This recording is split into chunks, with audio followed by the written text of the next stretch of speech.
Macron n'a pas bu la bière en Ukraine? Emmanuel Macron était en Ukraine. Pourquoi Emmanuel Macron n'a pas pris la Castel en Ukraine? Vous savez pourquoi? Parce que les Ukrainiens se respectent. Et Emmanuel Macron est obligé de les respecter. Tu ne peux pas aller en Ukraine et prendre ta Castel. Tu ne peux pas aller en Ukraine et commencer à sourire, rire.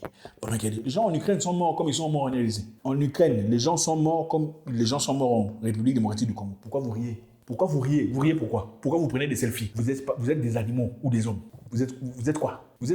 C'est pour chercher quoi? La célébrité? On s'en fout de votre célébrité. Ça n'a aucune valeur face au sang précieux des individus qui ont donné leur vie pour que vous soyez ce que vous êtes aujourd'hui. Emmanuel Macron est récemment parti en République démocratique du Congo pour faire la fête.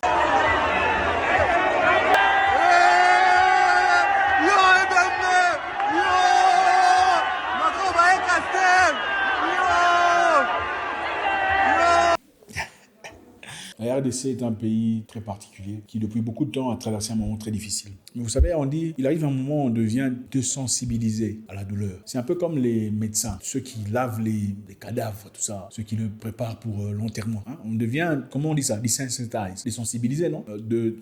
On est dépouillé de ce sentiment-là de frayeur, on n'a plus peur. La mort ne nous dit plus rien, n'est-ce pas? On voit des gens mourir chaque fois, voilà, c'est triste, mais bon, c'est comme ça. C'est dur pour ceux qui ne sont pas habitués, c'est dur pour ceux qui viennent de dehors, mais on ne le sent plus là, on ne le sent plus. C'est un peu comme une personne qui a longtemps vécu sa vie à côté d'une poubelle. Longtemps vécu sa vie à côté d'une poubelle. Il n'a plus ce sentiment de poubelle, il ne voit plus la poubelle. Donc pour lui, la poubelle devient tout à fait normale, n'est-ce pas? L'odeur, il sent plus l'odeur. Pour qu'il sente l'odeur, qu'est-ce qu'il faut que se passe? Il faut qu'il sorte, quitte le lieu où il réside, et revienne plus tard. Peut-être avec un peu de chance, il sentira l'odeur. Je sais pas, vous avez déjà eu une souris ou un rat mort dans votre chambre? Beaucoup ici, je sais, les Africains généralement ont déjà traversé et compris cette histoire-là. Une souris ou un rat mort dans la chambre. Pour que tu sentes ça, la plupart des cas, il faudrait que ce soit le voisin ou le frère ou la sœur d'à côté qui vient te dire ta chambre sent mauvais, qu'est-ce qui se passe ici? Oh, peut-être qu'il y a eu. Voilà, c'est avec ça, ou peut-être c'est sur toi, après être sorti, à ton retour, tu remarques que la puanteur est inacceptable. C'est alors là que tu fais les efforts nécessaires pour essayer de fouiller, chercher pour comprendre est-ce qu'il y a mort de souris ou tout ça. Peut-être que tu sens mauvais aussi, hein, parce qu'il y a des gens ici qui sentent mauvais.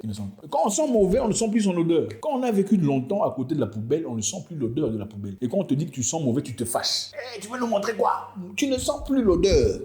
C'est le cas de beaucoup de gens en RDC, malheureusement, qui ne sentent plus l'odeur. On a normalisé l'imbécilité, normalisé les insultes. Les gens sont devenus malheureusement incapables de réfléchir de manière cérébrale, sans nécessairement s'insulter, incapables de contredire, sans toucher à la famille du voisin, incapables de dire quoi que ce soit de contraire, sans nécessairement détruire, rentrer dans le passé de quelqu'un. On ne peut pas former une société d'hommes dans ces genres d'émotions périles, ce n'est pas possible. La RDC a perdu beaucoup de gens, beaucoup de guerres, beaucoup d'histoires, beaucoup de feu, beaucoup de sang, beaucoup de pertes. Et au moment crucial, au moment où les gens pleurent, au moment où la population a vraiment besoin des hommes qui se lèvent pour dire non. Non et non, on n'en veut plus. Assez, on n'acceptera pas. La frayeur, la peur, les gens sont remplis de députés dans les rues pour accueillir Macron, remplis pour applaudir Macron, remplis pour danser Ndombolo. Et l'autre danse, ça, je ne sais pas comment vous appelez ça. On se pose la question de ça. On fait affaire à des hommes ou des animaux. On ne peut pas vivre comme ça dans la vie.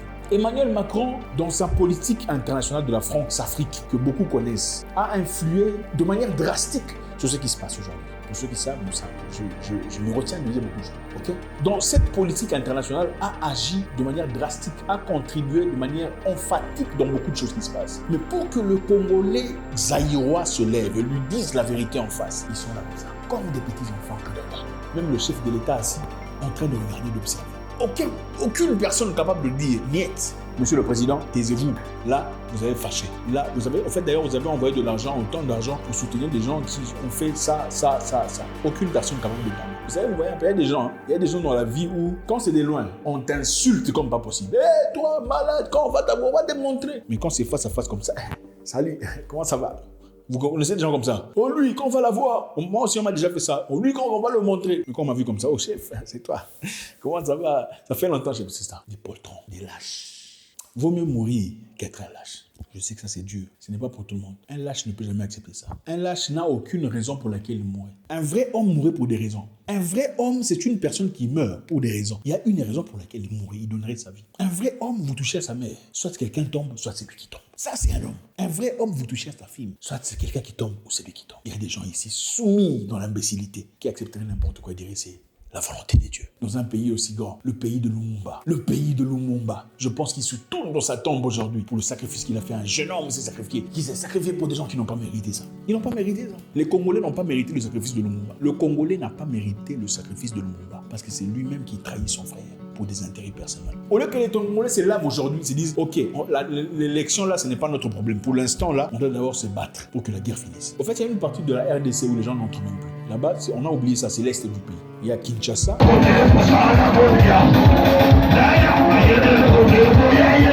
Où les choses marchent, il y a tout ça. Les gens de Kinshasa se foutent des gens de l'Est. Au fait, l'Est, c'est là où il y a des guerres, tout ça. Et les gens à Kinshasa, en tout cas la grande majorité, n'ont jamais été à l'Est. Comme ils n'ont jamais été à l'Est, et à l'Est, on parle une autre langue, qui est le Swahili. À Kinshasa, on parle lingala. Ceux de Kinshasa se foutent éperdument de ce qui se passe à l'Est. Parce qu'ils ne vivent pas les guerres que les gens vivent à l'Est depuis 28 ans ou 30 ans déjà. C'est ça la vérité.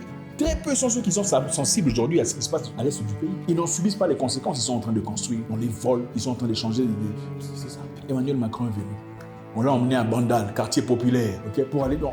Votre souci, c'est emmener Emmanuel Macron dans un quartier populaire, le faire boire tout ça là, prendre des selfies. Là, vous avez gagné. Au lieu de pleurer le sang de vos frères, au lieu de jurer. Pourquoi Macron n'a pas bu la bière en Ukraine? Emmanuel Macron était en Ukraine. Pourquoi Emmanuel Macron n'a pas pris la Castel en Ukraine? Vous savez pourquoi? Parce que les Ukrainiens se respectent. Et Emmanuel Macron est obligé de les respecter. Tu ne peux pas aller en Ukraine et prendre ta Castel. Tu ne peux pas aller en Ukraine et commencer à sourire, rire. Pendant qu'il y a les gens en Ukraine sont morts comme ils sont morts en RDC. En Ukraine, les gens sont morts comme les gens sont morts en République démocratique du Congo. Pourquoi vous riez?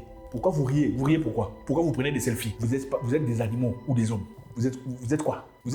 C'est pour chercher quoi? La célébrité? On s'en fout de votre célébrité. Ça n'a aucune valeur face au sang précieux des individus qui ont donné leur vie pour que vous soyez ce que vous êtes aujourd'hui. Pourquoi vous riez pendant qu'il y a des gens qui meurent? Vous êtes des hommes ou des animaux? Pourquoi vous acclamez? Oh, Emmanuel Macron est entré en Bandal. Bandal, c'est un quartier populaire.